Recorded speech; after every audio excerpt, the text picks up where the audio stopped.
तिसऱ्या सत्राला सुरुवात करण्यासाठी आपल्याला लाभलेले आहेत माननीय श्री शरद कुंटे साहेब, जे डेक्कन एज्युकेशन सोसायटीचे अध्यक्ष आहेत.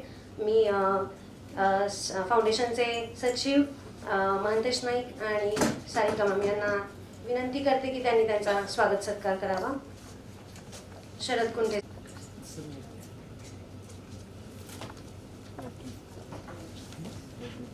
चार्जिंग मॉड्यूल का आलेलं सांगितलं तुला त्यावेळी काय करायचं काय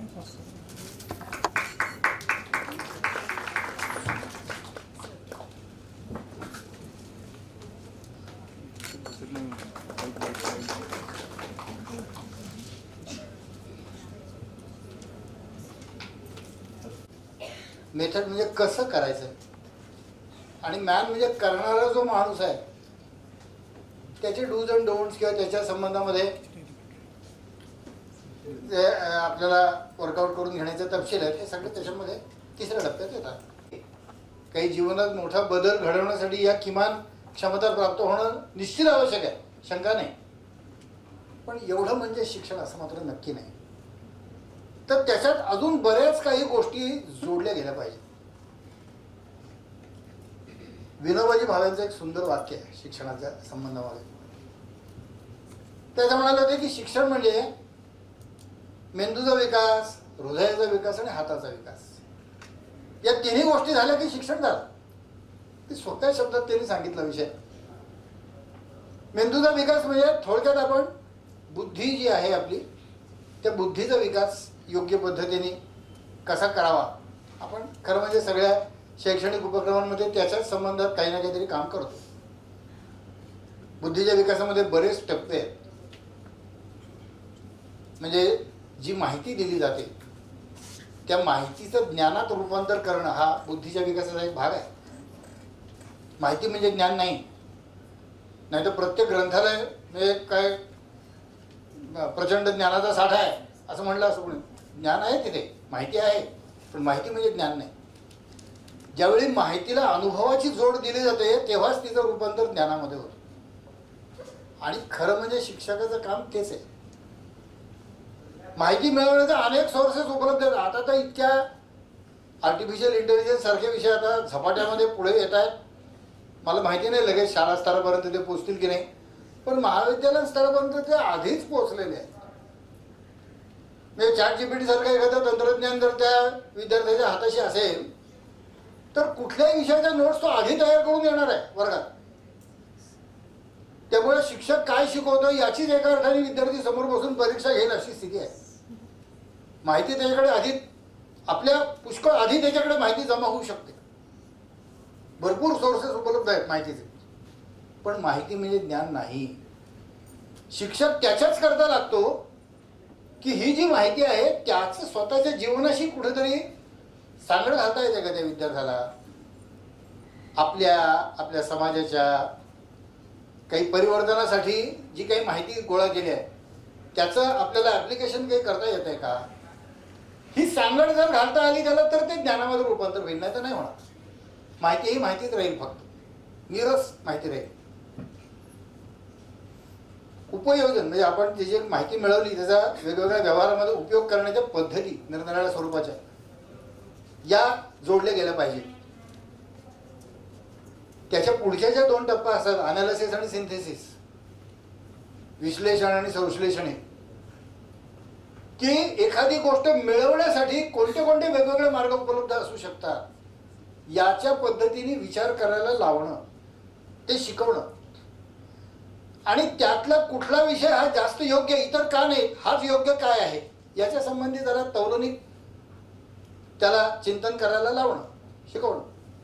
याच्यापेक्षा काही नवीन कल्पना अजून पुढे येऊ शकते का, एखाद्या वेगळ्या मार्गाने काही आपल्याला अचीव करता येऊ शकतं का एखादा विषय. हे सगळे बुद्धीचे विकासाचे टप्पे आहेत. स्मरण आहे, एखादी तातडीने आपल्याला हवी असलेली गोष्ट योग्य त्यावेळी आठवणं आणि सांगणं समोरच्या परिस्थितीमध्ये, हा बुद्धीशी संबंधित असलेला भाग आहे.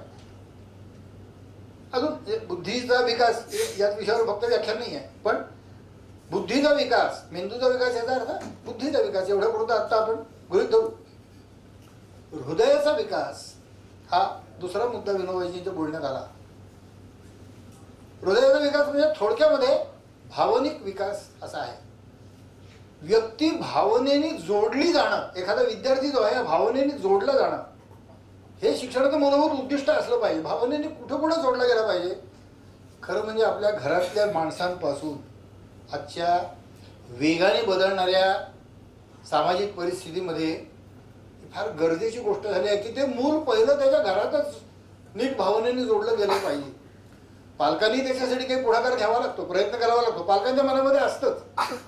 पण अनेकदा असं घडतं की दोघेही जर माता पिता नोकरीत आहेत, उद्योगात आहेत, प्रत्यक्ष वेळ देता येत नाही मुलाला.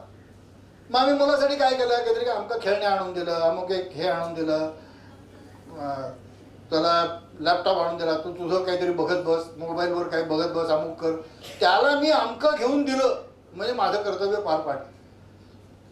कारण का त्याला वेळ देता येत नाही. खरं वेळ देणं ही गरज असते. विद्यार्थ्याची सुद्धा ती भावनिक त्याची गरज आहे, आई वडिलांचा सहवासी. तो जर देऊ शकत नसेल तर मग असे काहीतरी पर्याय शोधत असतात पालक. पण त्यातून मूल भावनिकरित्या आपल्या घराशी सुद्धा जोडलं जात नाही. त्यामुळे भावनेने जोडलं जाणं, भावनिक जोडलं जाणं हे घरापासून आवश्यक आहे. ते जोडलं जायला पाहिजे आपल्या समाजाशी, ते जोडलं पाहिजे आपल्या भाषेशी, ते जोडलं पाहिजे आपल्या सांस्कृतिक जीवनाशी, ते जोडलं पाहिजे आपल्या इतिहासाशी, एकूण राष्ट्र जीवनाशी. अशा वेगवेगळ्या टप्प्यांमध्ये आपण म्हटलं, पण हे जोडलं जाणं भावनेने हे शिक्षणाचं महत्त्वाचं काम आहे. हे जर जोडलं गेलं नाही, हा माझा समाज आहे असं जर त्या मुलाला जाणवलंच नाही. मी शिकायचं कसं करता, पैसे मिळवायसाठी शिकायचं, पैसे कशा करता करायचे, चेंज करायचे. मोठा बंगला एखादा घेणार, गाडी घेईन, अजून 10 गोष्टी करेन, फक्त आर्थिक लाभापुरती जर त्याची दृष्टी मर्यादित राहिली, जर तो भावनेने जोडला नाही गेला समाजाशी. त्याचं योगी अरविंदांनी खूप सुंदर शब्दात वर्णन केलं आहे की असा भावनेने जोडला न गेलेला विद्यार्थी हा एक क्षुद्र दर्जाचा असूर तयार होतो. असूर शब्द वापरलाय त्यांनी. म्हणजे भ्रष्टाचार वगैरे जो आज मोठ्या प्रमाणात दिसतो की नाही समाजात, तर असुराचं रूप आहे वेगवेगळ्या स्वरूपात उभं राहिलेलं. कारण त्या भ्रष्टाचार का करावं असं वाटतो माणसाला, त्याचं नातं नाही ना जोडलेलं समाजातल्या इतर घटकांची. याला मी पिळून घेऊन त्याच्याकडून काहीतरी मिळवावं, त्याचं शोषण करून मी माझं स्वतःचं काहीतरी भरण करत राहावं असं त्याला का वाटतं, कारण तो जोडलेलाच नाही भावनेने. त्यामुळे विद्यार्थी भावनेने या सगळ्या विषयांशी जोडला जाणं, कुटुंबापासून राष्ट्रजीवनापर्यंत सगळे मधले टप्पे अनेक त्याच्यात आहेत, या सगळ्याशी जोडला गेला पाहिजे. हे शिक्षण आहे. आणि विनोबाजींनी सांगितलेला तिसरा मुद्दा जो आहे ना, तो हाताचं पण शिक्षण व्हायला पाहिजे. म्हणजे तो स्वतःच्या सगळ्या क्षमतांचा योग्य प्रकारे उपयोग करून स्वतःच्या आणि स्वतःच्या कुटुंबाच्या सगळ्या गरजा भागवू शकला पाहिजे. तो स्वतःचा काहीतरी व्यवसाय करू शकला पाहिजे, रोजगार मिळवण्याची त्याची क्षमता स्वतःची काहीतरी निर्माण झाली पाहिजे. आत्ताच्या नवीन शैक्षणिक धोरणामध्ये अगदी 6वी पासून काही व्यावसायिक शिक्षणाचा समावेश केलेला आहे. त्याच्यासाठी केला आहे की काही ना काही क्षमता त्याला स्वतःचे मिळवता आले पाहिजे. महाविद्यालयीन जीवनामध्ये हा विद्यार्थ्याला अतिशय अस्थिर करणारा मुद्दा असतो की मी शिक्षण घेऊन करू काय, मला शिक्षणातून मिळेल काय. आज वस्तुस्थिती सांगायची म्हणजे BA, BSc, BCom सारख्या डिग्र्यांवरचा विद्यार्थ्यांचा विश्वास उडाला आहे की यातून आम्हाला काही मिळेल असं वाटत नाही, नोकरी मिळणार नाही, काहीतरी वेगळं केलं पाहिजे. अतिशय ज्याला भांबवलेल्या अवस्थेत तो विद्यार्थी दिसतो. आणि अशा वेळी जर त्याच्या हातामध्ये काही आम्ही कौशल्य देऊ शकलो, स्किल देऊ शकलो की नाही नाही बाकी काळजी करू नको, तुला एखाद्या बँकेत नोकरी मिळेल की नाही सांगता येत नाही, पण या उद्योगाच्या मदतीने तू स्वतः पायावर उभा राहू शकशील, तू स्वतःचं घर उत्तम चालवू शकशील, कदाचित त्यांच्यापेक्षा तू मोठा होऊ शकशील, असा आत्मविश्वास त्याला देणारं काही ना काही आपण त्याच्या हातात जर ठेवू शकलो तर त्या विद्यार्थ्यांची मानसिकता नक्की बदलेल. त्याला त्या शिक्षणामध्ये रुची वाटेल. खूप म्हणजे आमच्या संस्थेच्या कामामध्ये अशी खूप उदाहरणं आली. BMCC कॉलेजमध्ये थोडं शाळेतले शिक्षिका अधिक माझ्यासमोर आहेत आणि मी कॉलेजमधले काही उदाहरणं सांगतो. थोडी विसंगती कदाचित वाटेल, पण ती सुसंगती आहे. त्या सगळ्या विषयामध्ये काही एक कन्सिस्टन्सी आहे. हा विषय ज्यावेळी चर्चेला आला की आपण उत्तम विद्यार्थी सगळे आपले येतातच, म्हणजे फर्ग्युसन म्हणा, BMCC म्हणा, अशी एक त्याची परंपरा आहे की 96%, 97% अशा स्तराचीच मुलं तिथे ॲडमिशन घेतात.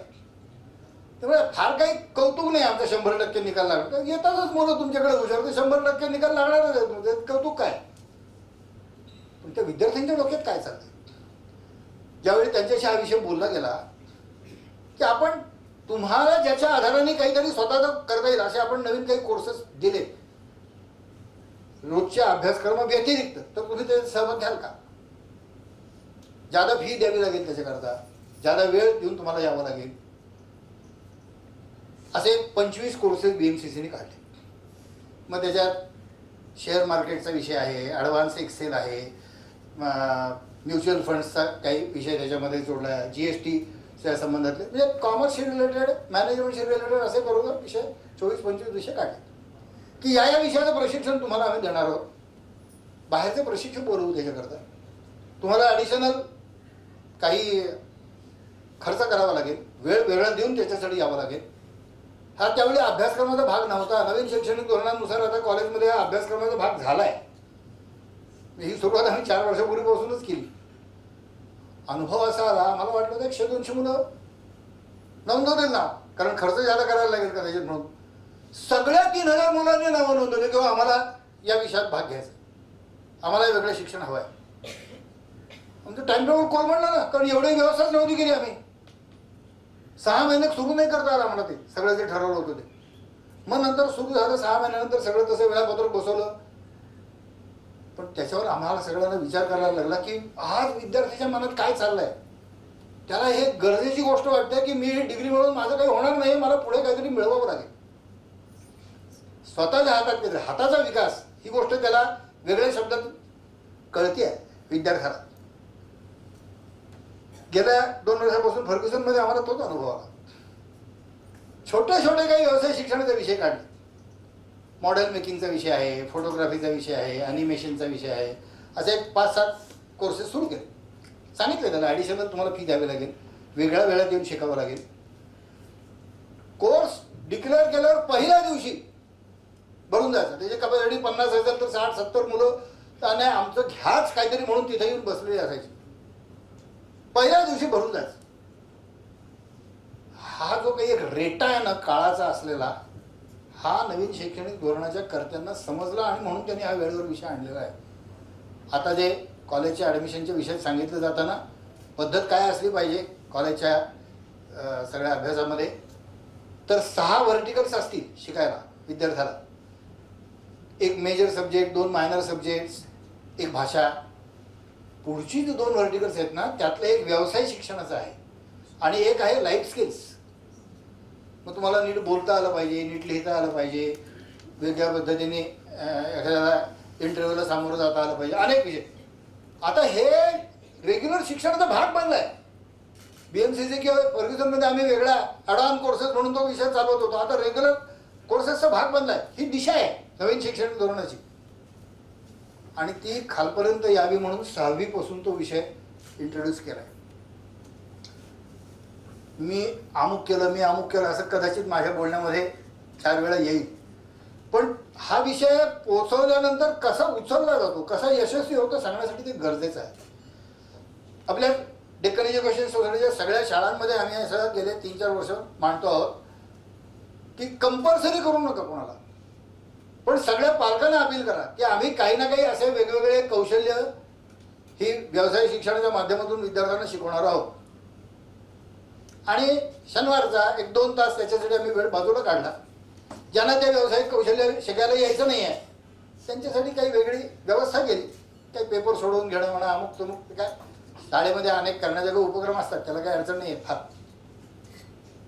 पण एक 5-7 विषय प्रत्येक शाळेमध्ये की याचं प्रशिक्षण आपण मुलांना किंवा मुलींना द्यायचं आणि अतिशय उत्तम प्रतिसाद त्याचा येतोय. 51 विषय जवळजवळ सगळे ते मुख्याध्यापकांनी जारी करून काढलेत की हे आम्ही घेऊ शकतो. सगळे 50 एका शाळेत नाही होणार. 4 या शाळेत होतील, 4 त्या शाळेत होतील, 4 या शाळेत होतील. त्याच्यासाठी शिक्षक आपणहून ते प्रशिक्षण देणाऱ्या संस्थांकडे गेले, स्वतः शिकून आले. ते त्या मूळ शिक्षण देणाऱ्या संस्थांतल्या यांच्या इतके एक्सपर्ट नाही होऊ शकत, पण प्राथमिक भाग ते शिकवू शकतात. मग आणखीन पुढचा एक्सपर्टाईज भाग शिकवण्यासाठी त्या मूळ संस्थेतले प्रशिक्षक येऊन पुढचा विषय घेऊ शकतात पुढे. पण हे शाळा स्तरावरतीही गरजेचं आहे. 1-2 उदाहरणं सांगतो त्याची, की किती आज समाजात वेगवेगळी अशी उदाहरणं घडतात आणि निकडीची गोष्ट आहे. त्या एका शाळेतली प्राथमिक शिक्षिका,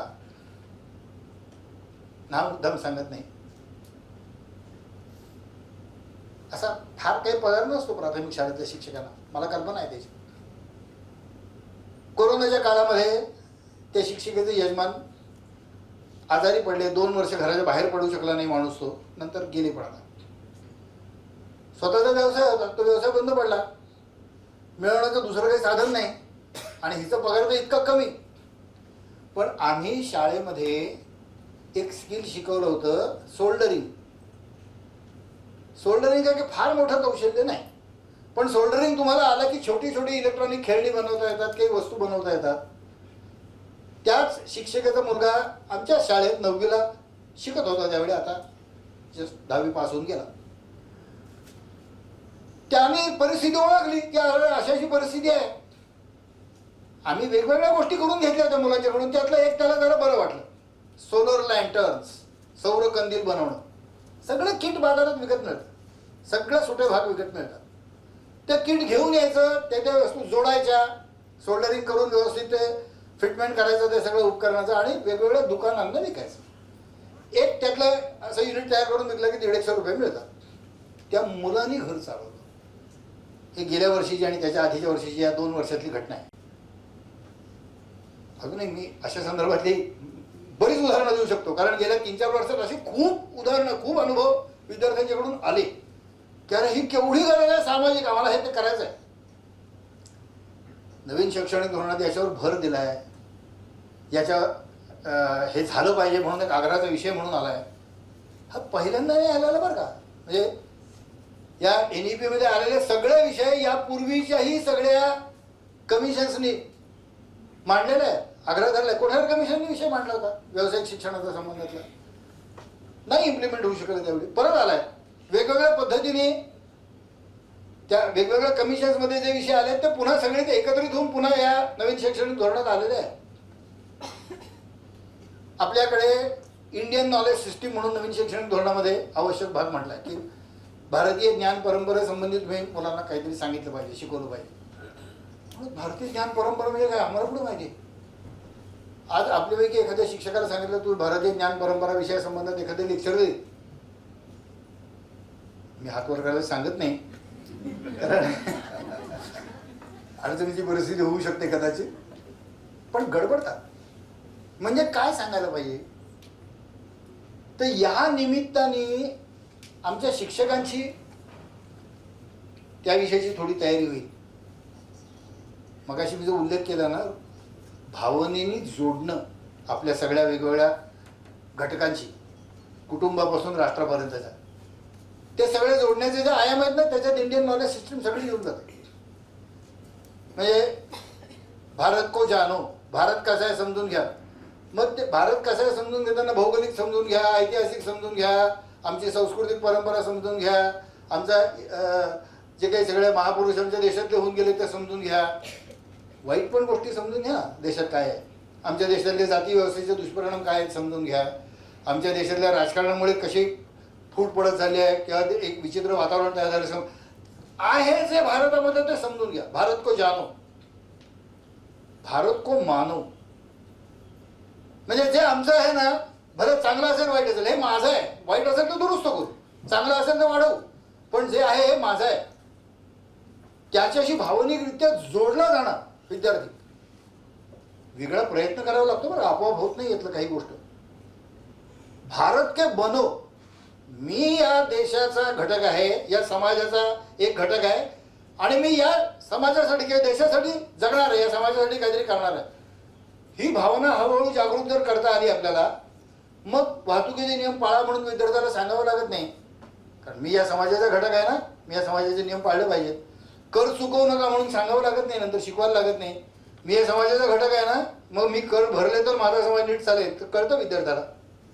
भ्रष्टाचार करू नको म्हणून सांगावं लागत नाही, कारण मी या समाजाचा घटक आहे. मी माझ्याच समाजातल्या दुसऱ्या घटकाला पिळून काढून कसा होणार नाही. स्वदेशीचा आग्रह वेगळा धरावा लागणार नाही, कारण माझ्या देशातलीच वस्तू मी घेतली तर माझे उद्योगधंदे देशातले वाढतील. भारत के बनो एकदा तुम्ही नीट विषय रुजवलात, हे सगळे विषय आपोआप येतात. पुढचाही विषय जो रुजवला पाहिजे, भारत को बनाव. आज कसा आहे आम्हाला माहिती आहे, समजून घेतलं आम्ही. आम्हाला उद्या भारत कसा घडवायचा आहे त्याच्याही संबंधातली स्पष्ट कल्पना मनामध्ये असणं आणि त्या संबंधात वेगवेगळ्या कल्पना मांडणं, कृती योजना, त्याच्यातून काही ना काही तयार होणं, त्याच्यासाठी स्वतः काहीतरी वेळ देणं, परिश्रम करणं, हे त्या विद्यार्थ्याच्या मनामध्ये रुजवणं, बसवणं शिक्षणाचा भाग आहे.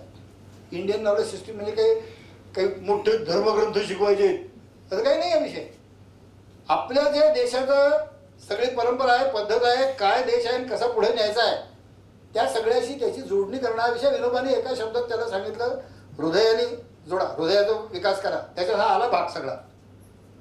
त्यामुळे हे सगळे आयाम नवीन शैक्षणिक धोरणामध्ये आलेले आहे. तरी संकल्पना स्पष्ट होत नाही की विद्यार्थ्याचा सर्वांगीण विकास याच्यात आला का. फक्त बुद्धीचा विकास, हृदयाने जोडलं जाणं म्हणजे भावनेचा विकास, किंवा हाताचा विकास म्हणजे त्याच्यात व्यवसाय कौशल्य येणं, तरी सर्वांगीण विकास विद्यार्थ्याचा झाला का. तर नाही असं उत्तर आहे. अजून काहीतरी अपुरं आहे. मग काय व्हायला पाहिजे. जास्त जरा तात्विक वाटेल, मी यातल्या प्रत्येक गोष्टीची भरपूर उदाहरणं देत राहू शकतो. तरी उदाहरणं दिली तर कदाचित ते लवकर ध्यानात येईल. माझ्या वेळेची मर्यादा माझ्या नक्की लक्षात आहे की किती उदाहरणं देत जाऊ शकतो मी. शरीर, मन, बुद्धी आणि आत्मा हे जे 4 आपले घटक आहेत, प्रत्येक व्यक्तीचे आहेत. त्या प्रत्येक घटकाचा विकास झाला तर सर्वांगीण विकास झाला. मग शरीराचा विकास आपल्या प्रत्येक मुलाचा शाळेतल्या करण्यासाठी आपण काही करतो का. पुन्हा प्रश्न तो येतो बरं का, की माझं काम काय आहे, मी इतिहास शिकवणार आहे, मला काहीतरी इंग्लिश शिकवायचं आहे, पोर्शन शब्द वापरला ना सरांनी, हे एवढं मला पुरं करायचं आहे, मी कुठून त्याचं शारीरिक विकासाचं काम करू. काय करायला पाहिजे ते नंतर सांगतो. पण मुलाचा शारीरिक विकास म्हणजे काय, म्हणजे नुसतं पैलवान करायला असंही नाही. त्याची शारीरिक क्षमता वाढवणं, प्रत्येकाला एक पिंड आहे, प्रत्येकजण पैलवान नाही होऊ शकत, पण त्याच्या आहे या शारीरिक स्थितीतून अधिकाधिक तो सुदृढ कसा होईल, निरोगी कसा होईल, या दृष्टीने त्याला डेव्हलप करायलाच पाहिजे. त्याच्या पुढे जाऊन प्रत्येक व्यक्तीजवळ एक इनहेरंट स्ट्रेंथ, एक स्वतःची आंतरिक शक्ती असते प्रत्येक व्यक्तीकडे, की मी हे करू शकतो. ती जागृत केली तर त्याचा शारीरिक, मानसिक, बौद्धिक सगळ्या प्रकारचा विकास फार झपाट्यात होऊ शकतो. ते शिक्षक नक्की करू शकतो. म्हणजे कदाचित आपल्या काही विश्वास बसणार नाही, 4थीतल्या मुलांना घेऊन मी एक 15 मैल चालत जाऊन येणं, असं केलं उपक्रम, अनेकदा केलाय. थकत नाहीत मुलं, त्याच्याबरोबर जाणारे शिक्षक थकतात, मुलं नाही थकत. मुलांचा उत्साह दांडला असतो त्या सगळ्या बाबतीत. पुढच्या थोडं माध्यमिकच्या मुलांना घेऊन चला कालरच्या डोंगरावर जाऊया, तिथून चालत शिवगडला जायचं, स्कायलाईनने जायचं, रस्त्याने वगैरे काही नाही.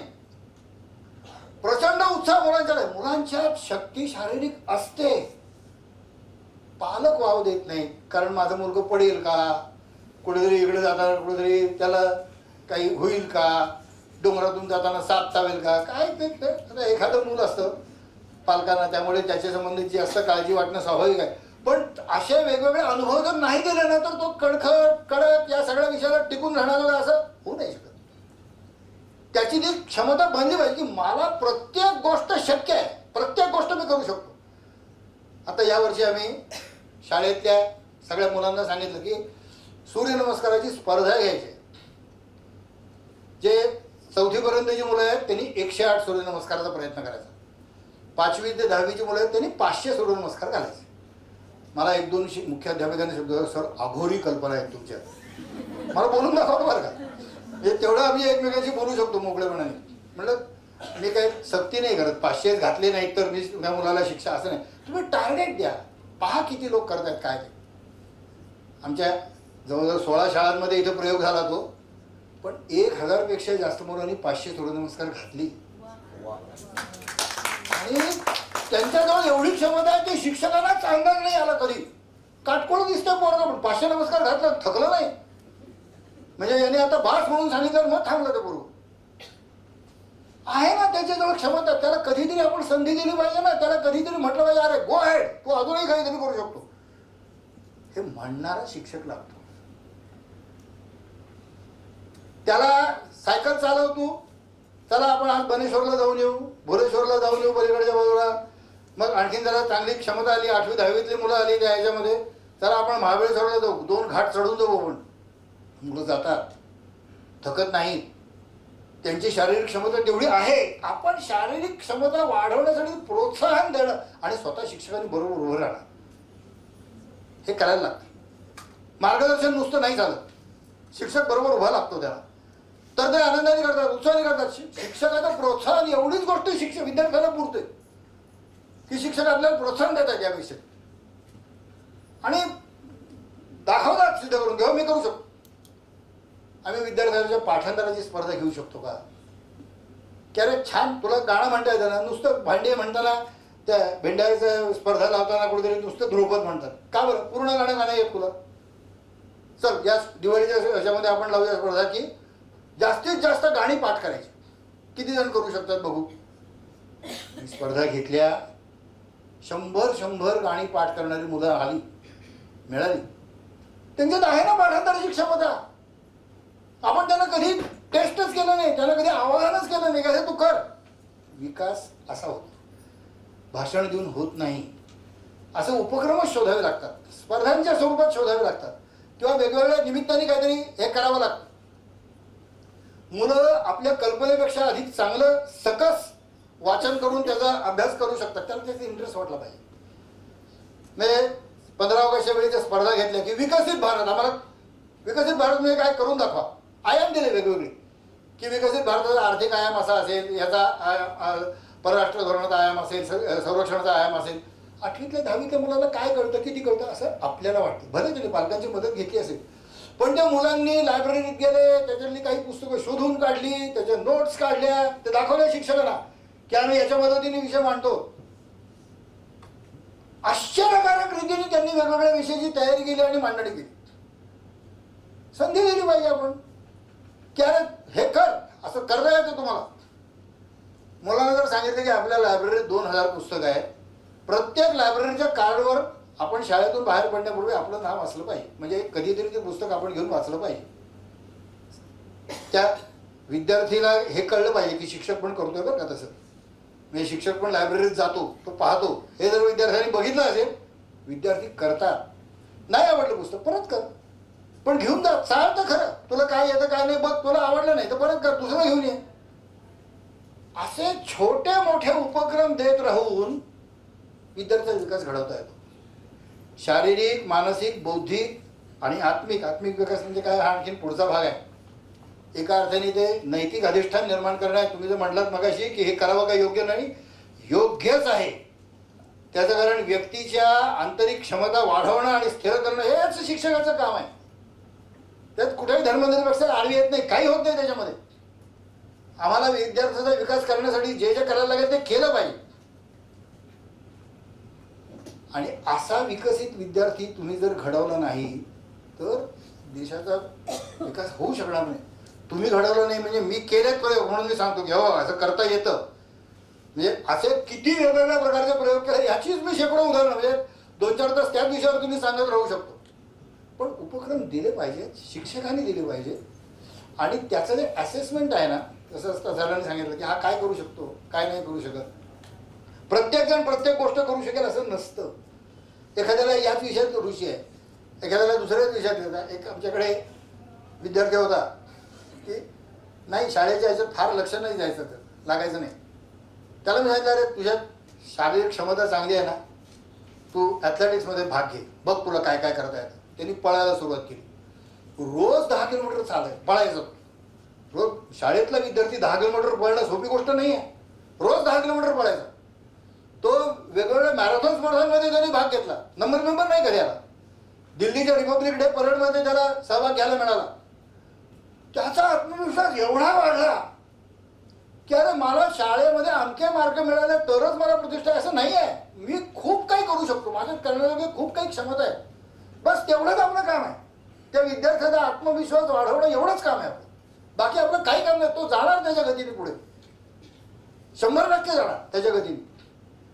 त्यामुळे गुणवत्ता विकास म्हणजे काय नेमकं, त्याच्याकडे जे आहे त्याला विकसित करणं. तुम्ही बाहेरून ती इम्प्लांट नाही करू शकत. अमुक एक क्षमता त्याच्या डोक्यात घातली, अमुक एक गुणवत्ता त्याच्या डोक्यात इम्प्लांट केली, असं नाही होऊ शकत. त्याच्यात ज्या गुणवत्ता आहेत ना त्यांचा विकास अधिकाधिक कसा करता येईल हेच करू शकतो आणि हेच केलं पाहिजे. आणि त्या गुणवत्ता विकसित योग्य प्रकारे योग्य दिशेने होत आहेत ना, त्याच्यासाठी आपलं मॉनिटरिंग लागतं की योग्य दिशेने होत आहे ना. स्पर्धा या निकोप ठेवता आल्या पाहिजे, त्याच्यातून एकमेकांच्या विषयी रायव्हलरी निर्माण नाही होतं का. हे शिक्षक कौशल्याने करू शकतो. पण विद्यार्थ्याचं सर्वंकष मूल्यमापन करायचं म्हणजे त्याच्या सर्व विषयांची बेरीज फक्त करायची आणि काय आहे काय नाही असं नाही आहे. शरीर, मन, बुद्धी आणि आत्मा याच्या ज्या वेगवेगळ्या कपॅसिटीज आहेत त्यांचा विकास कसा करता येईल हेच शिकवायचं आणि ते त्याचं टेस्टिंग वेगवेगळ्या उपक्रमांच्या मार्फत करत राहायचं. त्याला प्रोत्साहन द्यायचं, त्याच्या पालकांशी संवाद साधायचा की हा हे करतोय त्याला रोखू नका, हे चांगलं करतोय, तो संधी त्याला मिळाली पाहिजे त्याच्या संबंधात. इंडियन नॉलेज सिस्टीमच्या संबंधामध्ये एक विषय जोडतो फक्त.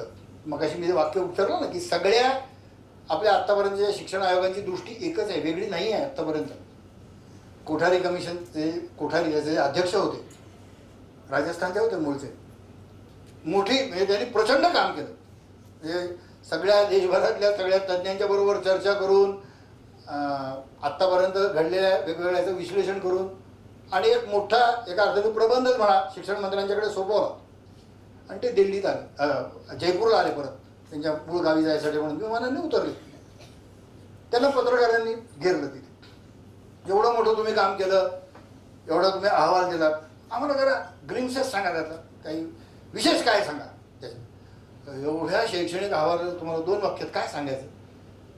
कोठारीजींनी नेमकं एक वाक्य सांगितलं. ते म्हणले असं आहे, आत्तापर्यंतच्या आपल्या सगळ्या शैक्षणिक व्यवस्थेचा जो गुरुत्व मध्य होता ना, सेंटर ऑफ ग्रॅव्हिटी, हा युरोपमध्ये होता. युरोप केंद्रित सर्व शिक्षणाची रचना होती. त्यांना काय योग्य वाटतं, माणसाचा विकास म्हणजे युरोपियन कल्पना काय आहे, त्याच्या मानसिक विकास, बौद्धिक विकास याच्या संबंधात त्यांच्या कल्पना काय आहेत, त्या सगळ्या कल्पनांना केंद्रित धरून आम्ही विचार करत होतो. आम्ही असा अहवाल दिला आहे की ज्याच्यामध्ये सर्व या शिक्षणाचा गुरुत्वमध्य भारतात आहे अशी व्यवस्था आम्हाला निर्माण करता येईल, करायची आहे. नेमक्या शब्दात त्यांनी मर्म सांगितलं की आम्हाला काय करायचं आहे, काय घडवणार आहोत. आणि नवीन शैक्षणिक पद्धतीमध्ये याच विषयासाठी स्ट्रेस दिलेला आहे, याच विषयावर भर दिला आहे की गुणवत्ता वाढ म्हणजे त्याच्याजवळ असलेल्या सगळ्या क्षमता, शारीरिक, मानसिक, बौद्धिक, आत्मिक, ज्या काय सगळ्या आहेत त्या शोधा, त्याला वाव द्या, अधिकाधिक त्याचा आत्मविश्वास त्या विषयांच्या मध्ये वाढवा. त्याच्यात जर त्याचा, आणि एक नक्की लक्षात ठेवा, एखाद्या विषयात जमलं नाही, निराश होऊ शकतो क्षणभर, पण दुसऱ्या विषयात मला काहीतरी खूप चांगलं करता आलंय असं विद्यार्थ्याच्या लक्षात आलं, त्याचा जर आत्मविश्वास तेवढा वाढला तर पहिल्या विषयात आलेली निराशा तर निघून जाते. कदाचित तो जे त्याला पूर्वी जमलेलं नसतं तेही चांगलं करून देऊ शकतो. त्याला कुठेतरी माझ्याजवळ काहीतरी चांगलं करण्याजोगं आहे, मी काहीतरी चांगलं करू शकतो, ही जाणीव व्हायला पाहिजे. असं प्रत्येक विद्यार्थ्यात काही ना काही आहेच, ते शोधता आलं पाहिजे आपल्याला. फक्त एक गोष्ट नेहमी सांगतो मी, विद्यार्थ्यांनाही सांगतो. एक शेतकरी होता, भली मोठी शेतीवाडी होती, शेकडो एकर, 3 सुना होत्या. त्याला विचार पडला की आपल्यानंतर यातलं कोण जरा नीट बघेल शेतीवाडीकडे. तिने सुनान बोलवलं आणि सांगितलं, एक गव्हाचा दाणा दिला आणि सांगितलं हा प्रसादाचा दाणा आहे, जपून ठेवा नीट, मी मागेन तेवढे द्यायचा. आता ते मोठ्या सुनेने विचार केला, आपण अगदी एवढे जपून सांगितलंय जपून ठेवा. तिने तिच्या दागिन्यांच्या डब्यात ठेवला. मधली सून ती काहीतरी पूजा करायची रोज, तिने तिच्या करंड्यामध्ये ठेवला. तिसऱ्या सुनेने तो विचार केला की आपल्याकडे का दिला असेल, यांच्याकडे काय तिजोरा नाही ठेवायला, हवे तेवढ्या गोष्टी सुरक्षित ठेवतात तिजोरीवर. म्हणजे काय प्रसादाचा दाणा ठेवता येत नाही त्यांना. आपल्याला नेलं काहीतरी कारण वेगळं असलं पाहिजे. मग तिने जाऊन मागच्या तुळशी वृंदावनात लावला, रोप आलं, त्याला एक चांगले कणीस लागलं, उंजळभर दाणे झाले. मग ते तिथल्या एका वाफ्यामध्ये लावले, त्याच्यात पुष्कळ पोतभर दाणे झाले त्याचे सगळ्या एवढ्या रोपांच्या पासून. मग शेतातला एक भाग घेतला, तिथे लावले. 8-10 वर्षे कधी शेतकऱ्यांनी काही मागितलंच नाही दाणा परत. 10 वर्षांनी सगळ्या तिन्ही सोनानं बोलवलं, प्रसादाचा दाणा आहे. 8-10 वर्षाचा तो दाणा वापरलाच नाही, बघितलंच नाही कधी त्याच्याकडे. काय होणार त्याचं? कुजून गेला, सडून गेला, किड्या मुंग्याने खाऊन टाकला, भुरकट सुद्धा राहिलं नाही त्याचं. पण धाकटीसून हल्लीच नाही त्याच्यासमोर. ती त्याला म्हणाले, अहो आणते मी प्रसादाचा दाणा, पण 10 बैलगाड्या पाहिजेत. 10 बैलगाड्या दिल्यात तर मी प्रसादाचा दाणा आणू शकते. म्हणजे त्या एका दाण्याचे आता एवढे दाणे झाले की 10 बैलगाड्या आणल्याशिवाय मला तो प्रसादाचा दाणा नाही आणता येणार. तिला त्याने शेतीवाडी सांभाळायची वगैरे, ती लहान मुलांना सांगण्यासारखी गोष्ट तेवढीच आहे. मुद्दा तो आहे की प्रसादाचा दाणा म्हणजे काय?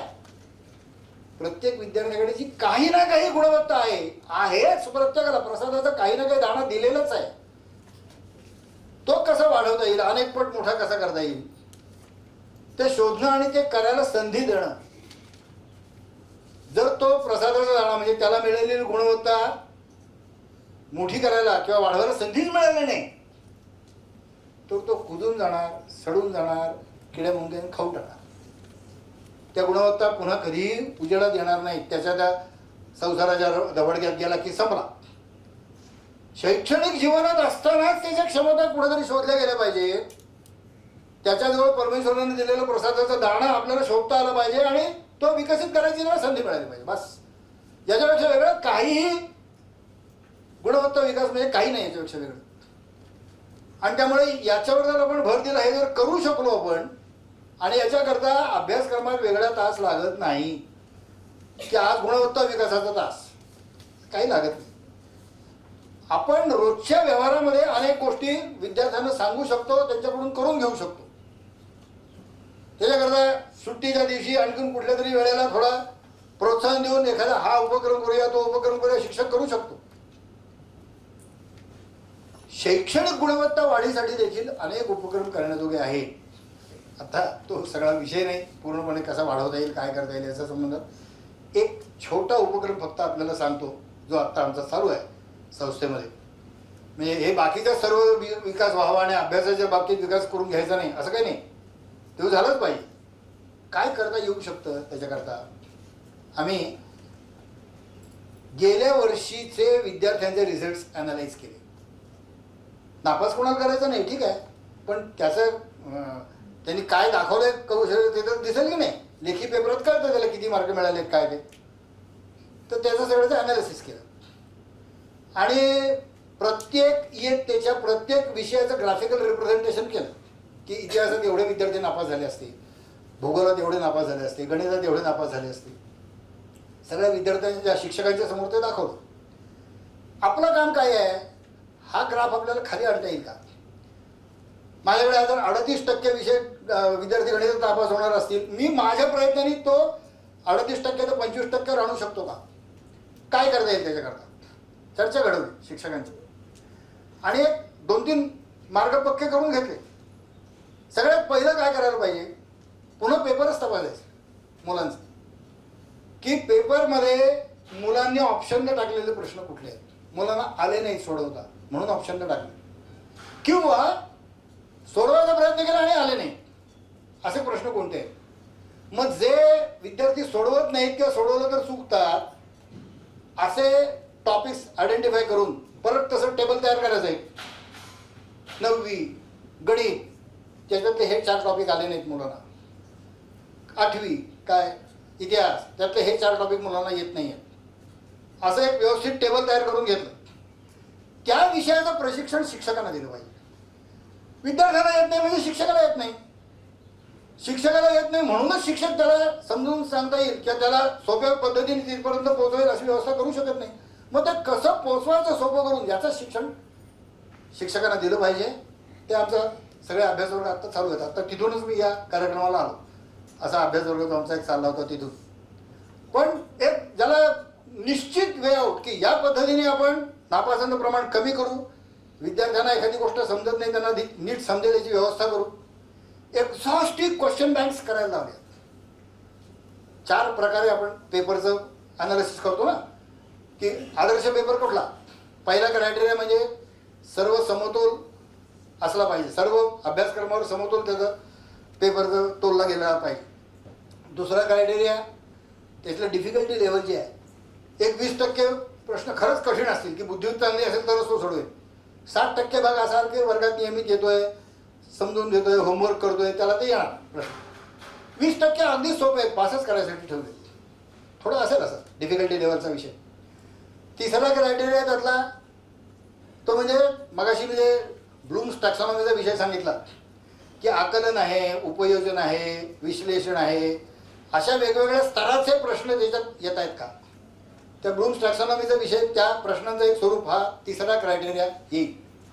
आणि चौथा क्रायटेरिया प्रश्नाचं स्वरूप म्हणजे डिस्क्रिप्टिव्ह क्वेश्चन्स आहेत का, अगदी ऑब्जेक्टिव्ह क्वेश्चन्स आहेत का, MCQ टाईपचे प्रश्न आहेत का, असा आणखीन चौथा क्रायटेरिया. या 4ही क्रायटेरियनमध्ये बसणारे प्रत्येक विषयाच्या प्रत्येक धड्याचे जास्तीत जास्त प्रश्न एक्झॉस्टिव्ह असे क्वेश्चन बँक तयार करायचे. सगळ्या शिक्षकांना काम दिलं, त्यांनीच तयार करून दिले प्रश्न. मग त्याचं सॉर्टिंग करून आता पुढे विषय असा आहे की ही क्वेश्चन बँक समोर ठेवूनच शिकवा की एवढे सगळे प्रश्न या विषय धड्यावरचे आहेत. मी वर्गात शिकवताना या प्रश्नांची सगळ्यांची उत्तरं माझ्या शिकवण्यात आली आहेत का. ॲनालाइज करताना त्या शिक्षकालाच कळलं पाहिजे की हा या प्रश्नासंबंधात मी काही बोललोच नाही बरं का, किंवा सांगितलंच नाही, अंक झालं नाही. घरी आल्यावर पाहायचं परत एकदा क्वेश्चन बँक, दुसऱ्या दिवशी परत ते राहिलेले भाग क्लिअर करायचे. म्हणजे क्वेश्चन बँकमध्ये असलेल्या सगळ्या टाईपचे सगळे प्रश्न मी शिकवलेल्या भागामधून विद्यार्थ्यापर्यंत पोहोचत आहेत त्याची उत्तर. एवढं जरी शिक्षकांनी केलं तरी विद्यार्थी नापास होण्याचं प्रमाण नक्की कमी होईल. त्यामुळे या 2 उपाययोजनांच्यावरती आमचा प्रयोग चालू आहे. आणि असं खात्री आहे की याही विषयामध्ये म्हणजे इतर सगळ्या विषयाची गुणवत्ता वाढ मांडणी करत असताना शैक्षणिक त्याचे जे लेखन वाचन गणन सारखे जे मूलभूत विषय आहेत त्याच्यातही कुठे कमी नाही राहणार ना विद्यार्थी. त्याच्यासाठी उपाययोजना चालू राहिली पाहिजे. करणारे कोण आहोत, आपणच आहोत करणारे. आणि त्यामुळे जो काही त्याचा प्रयत्नांचा रेटा असणार आहे आपल्यावरच असणार आहे, शिक्षकांच्यावरती. पण शिक्षकांनी मनावर घेतलं तर यातली प्रत्येक गोष्ट करता येते. विद्यार्थ्यांच्या दृष्टीने खरोखर शिक्षक हा परमेश्वरच असतो, काही वेगळा विषय नाही. आणि शिक्षकाच्या दृष्टीने विद्यार्थी हा परमेश्वरच आहे. त्याचा सर्वांगीण विकास करणं याच्या पलीकडे शिक्षकाला काही काम वेगळं काही उपासना करायची गरज नाही आहे. प्रत्येक विद्यार्थ्याकडे जीव तोडून आमचा शिक्षक त्याच्या बारीक सारीक गोष्टीकडे लक्ष देत असेल आणि करत असेल ना, तीच त्याची साधना आहे, तोच त्याचा अध्यात्म आहे, सगळं त्याच्यात आहे. वेगळं काही करायची आवश्यकता नाही. त्या भावनेतून शिक्षक जर काम करतील तर NEPला आवश्यक असलेला सर्व प्रकारचा गुणवत्ता विकास नक्की घडवून आणू आपण. आणि तसं घडवून आणला तर ज्या हेतूने NEP आणलंय तो हेतू आपल्याला निश्चितपणे सफल झालेला दिसेल.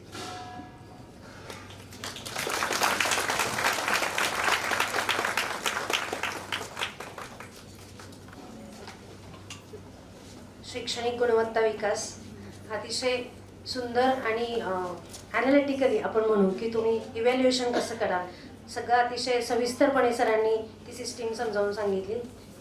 गुणवत्ता शैक्षणिक दृष्ट्या तुम्ही कशी मेंटेन कराल, एक विद्यार्थी घडवत असताना त्याचे जे सगळे व्यक्तिमत्वाचे पैलू तुम्ही घडवणार आहात ते कशा पद्धतीने करता येतील विकसित.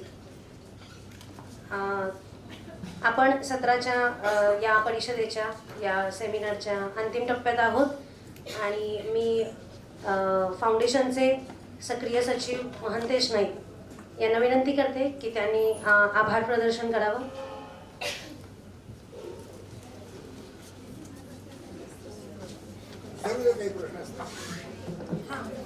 काही प्रश्न असतील तर विचारू शकता.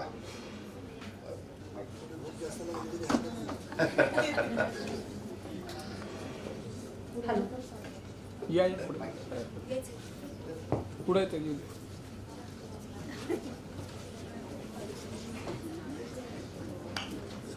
नमस्ते, मी पुणे जिल्हा शिक्षण मंडळातील श्री वागेश्वर विद्यालयाची शिक्षिका आहे. सकाळपासून 3 सत्रांमध्ये अतिशय सुंदर असा उपक्रम आपल्या सर्व शिक्षकांसाठी की ज्या ह्या ज्ञान मंदिरात आपण सगळेजण काम करत आहोत. आता सरांनी जसं सांगितलं की विद्यार्थी हे आपल्यासाठी परमेश्वर आहे आणि त्यांच्यासाठी ते आपल्याला परमेश्वर मानतायत आणि आपण त्यांना सुद्धा परमेश्वर मानून आपण हे ज्ञानदानाचं काम करायचं आहे. नवीन जे शैक्षणिक धोरण आलेलं आहे ते अतिशय चांगलं आहे. मागचं आपलं सातत्यपूर्ण सर्वंकष मूल्यमापनही अतिशय चांगलं होतं, पण प्रत्येकालाही माहिती आहे की आपण ते कशा पद्धतीने फॉलो केलं, की वेळोवेळी कसे बदल केले किंवा गरजेनुसार त्यात आपण काही ज्या योजना होत्या किंवा जी उद्दिष्ट होती ती कशी अवलंबली गेली नाही. पॉझिटिव्ह पण गोष्टी आहे आणि निगेटिव्ह पण गोष्टी आहे. एक चांगला भारताचा नागरिक घडण्यासाठी एक चांगलं धोरण आपल्या समोर येणं गरजेचं आहे आणि ते ह्या धोरणातून नक्कीच जी उद्दिष्ट आहे ती सगळी साध्य होती. अशाच प्रकारचे एक आम्ही 3 वर्षापासून आमचं पुणे जिल्हा शिक्षण मंडळामध्ये मूल्यमापन परीक्षा विभाग आणि संशोधन विभाग आहे. त्या विभागामध्ये आम्ही सगळेजण जे शिक्षक आहेत ते काम करतो आणि ह्या विभागाने आम्हा सर्व शिक्षकांना एक टास्क दिलं होतं की हे जे आपण विद्यार्थ्यांमध्ये गुणवत्ता विकास म्हणतो, आपण ही गुणवत्ता विकास जी करतो आहोत अगदी लहान पहिलीपासून ते अगदी 10वी पर्यंतच्या विद्यार्थ्यांपर्यंत, तर ह्या सगळ्या आज 3ही सत्रामध्ये आपण जे काय काय प्रयत्न करायचे आहेत, विविध उपक्रम करायचे आहे आणि विद्यार्थ्यांचा विकास आणि उत्तम नागरिक हे जे म्हणजे साध्य करायचे आहेत ही उद्दिष्ट, त्यासाठी आम्ही विद्यार्थ्यांचा व्यक्तिमत्व विकास व्हावा. आपण पाहतो की पर्सनॅलिटी डेव्हलपमेंट हा शब्द विद्यार्थी अगदी 10वी नंतर किंवा 12वी नंतर जेव्हा कॉलेजला जातो तेव्हा त्याच्या पुढे हे शब्द येतात आणि हे शब्द जर आपण अगदी 5वी पासून त्या विद्यार्थ्यांमध्ये पेरले म्हणजे काय की ह्या 2 शब्दांमध्ये ज्या गोष्टी आहेत की सगळ्यात महत्त्वाचं त्याचं कम्युनिकेशन स्किल जे आहे, संभाषण कौशल्य जे आहे ते वाढवलं गेलं पाहिजे. ते जर वाढवलं तर त्याचा कॉन्फिडन्स वाढणार आहे आणि देशासाठी उत्तम जर नागरिक घडवायचं असेल तर त्याच्यासाठी त्याच्यामध्ये चांगलं एक लिडरशिप क्वालिटी आणि टीम बिल्डिंग ह्या ज्या गोष्टी आहे ह्या गोष्टींवर आम्ही फोकस केला. एक 7-8 स्किल वेगळे केले की विद्यार्थ्यांच्या विकासासाठी कोणत्या गोष्टींची गरज आहे. अगदी 11वी-12वी नंतर किंवा वेगळ्या कॉलेज लेवलला गेल्यानंतर त्याचा व्यक्तिमत्व विकास होतो, त्याच्यासाठी तो त्या कोर्स लावतो. पण हा कोर्स आम्ही अशा पद्धतीने 24 आठवड्यांचा आहे. तो कोर्स आम्ही 5वी ते 6वीच्या विद्यार्थ्यांसाठी तयार केला. एक फॉर एक्झाम्पल म्हणून सांगतो, आम्ही ज्या एक प्रायोगिक तत्वावरच चालू केलं होतं 8 शाळांमध्ये, की त्याच्यामध्ये एक स्किल होतं की बेसिक स्किल आहे. बेसिक स्किल कसं वाढवायचं, कम्युनिकेशन स्किल कसं वाढवायचं. आता आपल्या अभ्यासक्रमामध्ये ह्या सगळ्या गोष्टी आहेत तरी पण त्या आपल्याकडनं होतातच असं नाही. मग छोट्या छोट्या गोष्टी त्याला दाखवून, सजीव असेल निर्जीव वस्तू असेल त्याविषयी तुला काय वाटतं हे त्याला स्वतःचं मत व्यक्त करण्यासाठी आम्ही त्यांना प्रोत्साहन देतो आणि त्या पद्धतीने त्यांच्याकडनं ते स्किल करून घेतो. त्यानंतरचं आहे जे ॲडव्हान्स स्किल आहे, मी ॲडव्हान्स स्किलमध्ये त्या एखाद्याचा इंटरव्ह्यू असेल की तुमच्या वर्गामध्ये कोणी जसं सरांनी मगाशी सांगितलं की भरपूर व्यवसाय करणारे पालक असतात, त्या पालकांशी संपर्क करून आम्ही त्यांना स्कूलमध्ये बोलावून किंवा तिथं त्या ठिकाणी जाऊन विद्यार्थ्यांना प्रत्यक्ष त्यांचा इंटरव्ह्यू घ्यायला लावला.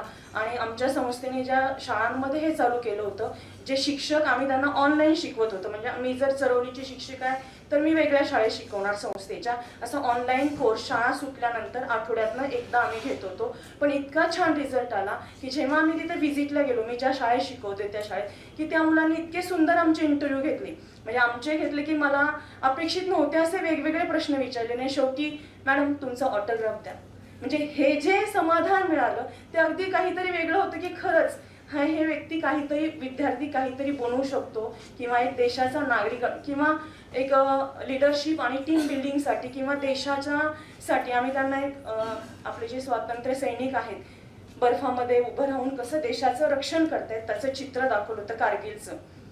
ते चित्र तुम्ही बघा, ऑब्झर्व करा आणि तुम्हाला काय वाटतं हे तुम्ही सांगा.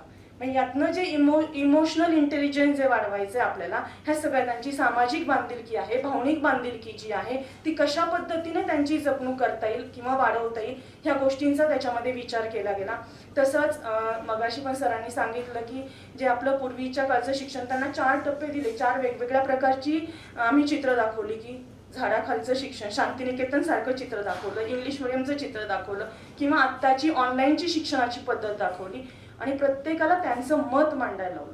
अगदी त्यांनी परफेक्ट आपल्यासारखी मतं मांडली असतील असं नाही, पण त्यांच्या बुद्धीला, त्यांच्या मनाला जे पटलं ते त्यांनी व्यक्त केलं आणि ते ऐकल्यानंतर खूप चांगलं समाधान की आपणही त्यातनं काहीतरी शिकू शकतो. ह्या सगळ्या गोष्टी त्यांच्या विकासासाठी खूप गरजेच्या आहेत हे आम्हा सर्व शिक्षकांना कळलं आणि अतिशय चांगलं आम्ही म्हणजे एका सेशनला आम्ही शिकवतो आणि दुसऱ्या सेशनला प्रॅक्टिस घेतो. म्हणजे ह्या सगळ्या ज्या गोष्टी आहे, कॉन्फिडन्स त्यातनं इतका विद्यार्थ्यांचा वाढला की पॉझिटिव्हिटी आणि निगेटिव्हिटी ह्या गोष्टींकडे बघण्याचा दृष्टिकोन त्यांचा बदलला आणि फक्त भाषेसाठीच नाही तर विज्ञान, गणित, ह्या सगळ्या विषयांचा, इतिहास, ह्या सगळ्या विषयांचा अभ्यास करून आम्ही हा उपक्रम तयार केलेला आहे आणि नक्कीच त्याचा चांगला उपयोग आमच्या विद्यार्थ्यांना होतोय. आणि आज सकाळपासून खूप चांगले सत्र अवलंबले गेले, ह्याचा खूप सगळ्या शिक्षकांना नक्कीच फायदा होईल. मला फक्त एवढंच म्हणायचं की सरांनी असं जसं आता विद्यार्थ्यांच्या मानसिकतेबद्दल सांगितलं तसं शिक्षकाची मानसिकता सुद्धा, त्याला घडवणारा त्याची मानसिकता सुद्धा ही चांगली राहिली पाहिजे. त्याच्यासाठी असे नुसते फक्त 50 शिक्षकांचा गट किंवा 100 शिक्षकांच्या गटासाठी ट्रेनिंग न ठेवता सगळ्या आपल्या महाराष्ट्र असेल किंवा लेवलपासून आपण ट्रेनिंग घेतो, पण त्या ट्रेनिंगमधून नक्की काय मिळतं आणि कशा पद्धतीने त्यांच्यापर्यंत पोहोचलं पाहिजे की आम्ही इथं ट्रेनिंग ऐकून जाणार, उद्या पुन्हा तो पोर्शनचा लोड असणार, पुन्हा त्या सगळ्या सिस्टीममध्ये प्रत्येक शिक्षक हा फिरत असतो. प्रत्येक शिक्षकाला वाटतं की काहीतरी ह्या विद्यार्थ्यांसाठी करावं, पण ही जी सिस्टीम आहे ह्या सिस्टीममध्ये काहीतरी करता येईल की शिक्षकाची मानसिकता प्रत्येक वेळेला चांगली राहील. प्रत्येक वेळेला एखादा कमी कौशल्य असणारा विद्यार्थी समोर आला तर त्याचं खच्चीकरण न होता किंवा पालकांची मानसिकतेशी कसं जोडलं जाईल किंवा आपण ज्या मॅनेजमेंटमध्ये काम करतो त्या मॅनेजमेंटशी कशा पद्धतीने शिक्षकाचा विकास होईल आणि त्याची मानसिकता ह्या विद्यार्थ्यांप्रती चांगली नेहमी राहील आणि त्याचा विकास कसा होईल यासाठी सुद्धा थोडेसे प्रयत्न ह्या धोरणांमध्ये झाले पाहिजे अशी मी विनंती करते आणि बोलण्याची संधी दिली त्याबद्दल धन्यवाद.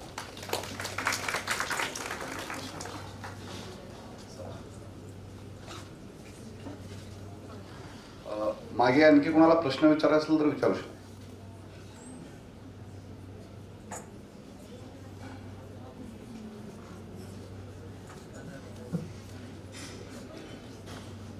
मला वाटतं सगळ्यांना भूक लागेल.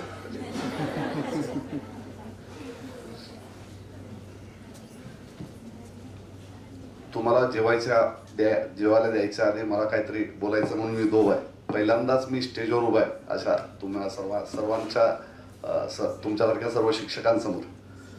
जाता जाता एवढंच आपल्याला म्हणता येईल की अखंड मंडलाकारम व्याप्त येन चराचरम तत्पदम दर्शितम येन तस्मै श्री गुरुवे नमः. अखंड मंडलाकार असं चराचर विश्व ज्याने व्यापले आहे त्या तत्वाचे दर्शन ज्यांनी घडवतो त्या गुरूंना आज आम्ही आभार मानत नाही, कृतज्ञता व्यक्त करतो. ज्यांनी आम्हाला घडवले त्या गुरूंना कृतज्ञता व्यक्त करण्यासाठी ही कन्सेप्ट आम्ही घेऊन आलो गुरुमंत्रा या नावानं. गुरुमंत्रा त्याचा तुम्ही जर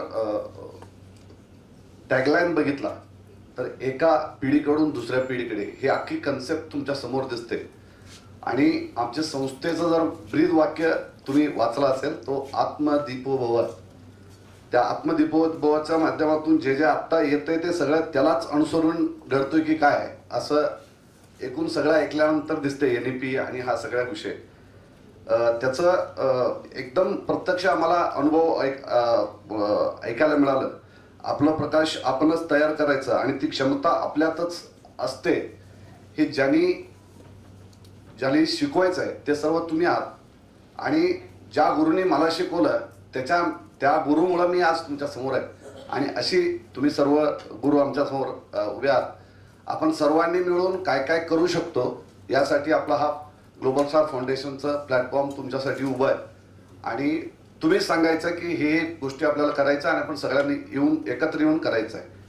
तर हे सगळ्या गोष्टी करत असताना ज्या लोकांनी ह्या सगळ्या गोष्टींमध्ये आम्हाला मदत केली त्या आपला सर्वांचा मी आभार मानत नाही, कृतज्ञताच व्यक्त करतो. सर्व वक्त्यांचं कृतज्ञ आहे. आणि चैतन्य टेक्नॉलॉजी जे देशपांडे सर आहेत त्यांनी तुमच्यासाठी स्टेशनरी उपलब्ध करून दिलं त्यांचंही आभार. अग्रवाल सर आहेत त्यांनी तुमच्यासाठी पाणी उपलब्ध करून दिलं त्यांचे आभार. MKSS ज्या संस्थेच्या हॉलमध्ये आपण बसलो त्या संस्थेच्या सर्व व्यवस्थापनाचं आभार मानतो. रांगोळी ज्यांनी काढली त्या मॅडमचं आभार इथं मानायला हरकत नाही. फोटोग्राफी व्हिडिओग्राफीचं सर्व टीमचा आभार. ज्यांनी आता तुमच्यासाठी उत्तम भोजन बनवलंय ते वृंदावन हॉटेलचा सर्व व्यवस्थापनाचा आभार. ज्यांनी तुमच्यासाठी सर्टिफिकेटवर नाव लिहिले मराठीत त्या कलाकारांचं आभार. ज्यांनी ही कन्सेप्ट सगळं तयार करून आम्हाला प्रिंट करून दिले आमच्या सगळ्या पेशन्स सहन करून. त्या संकेतशीला सक्षम प्रिंटर्स म्हणून आंबेगावला आहेत त्यांचा आभार. ज्यांनी सुरुवातलाच सरस्वती वंदनानं सुरुवात केली त्या अनाहत कला निकेतनच्या कलाकारांचं आभार मानतो. सोशल मीडियाची ज्यांनी जबाबदारी घेतली ते नेक्स्ट 100 इयर्स अशी एक कंपनी आहे त्या सोशल मीडियाच्या कंपनीचा आभार मानतो.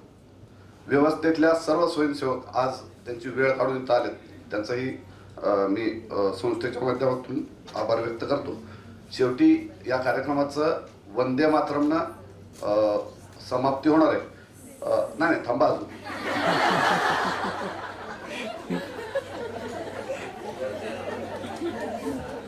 जेवण करून जाताना तुम्हाला सर्टिफिकेट मिळणार आहे.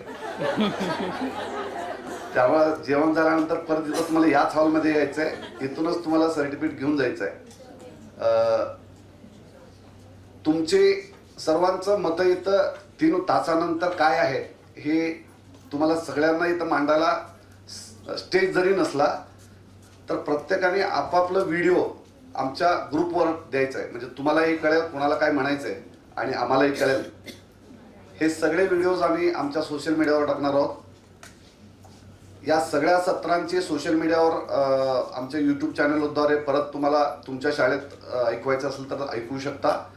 त्यासाठी ग्लोबल स्टार पुणे.org या वेबसाईटवर तुम्हाला जाऊन आमची सगळ्या सोशल मीडियाची 5 प्लॅटफॉर्म्स आहेत त्या 5ही प्लॅटफॉर्मला सबस्क्राईब करा, फॉलो करा आणि यूट्यूब चॅनलला सुद्धा सबस्क्राईब केला तर ह्या सगळ्या गोष्टीचं अपडेट्स तुम्हाला ऑटोमॅटिकली येत राहतील.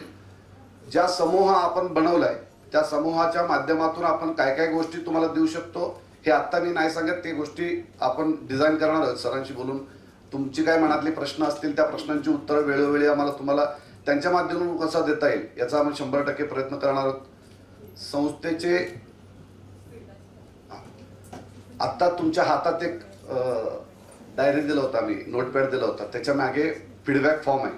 त्या फीडबॅक फॉर्म तुम्ही तुमच्या शब्दात भरून आमच्या संस्थेबद्दलचं काय एकूण काय वाटलं याबद्दल थोडंसं 2 शब्दात तुमचे आमच्यापर्यंत पोहोचले तर पुढच्या कार्यक्रम आपल्याला अधिक चांगलं कसं करता येईल त्या पद्धतीने आम्ही विचार करू आणि तसं कार्यक्रम आपल्याला घेता येऊ शकतं. एवढं बोलून मी थांबतो आणि वंदे मातरमनं आत्ता हे सत्र समाप्त होईल. बाहेर जेवण रेडी आहे. सगळ्यांनी मनसोक्त जेवायचं आहे. तुमच्यासाठी जेवण बनवलंय. भूक लागलेच असेल तुमचा. आणि सर्टिफिकेट तुम्हाला आतमध्ये येऊन घेऊन जायचं आहे. धन्यवाद.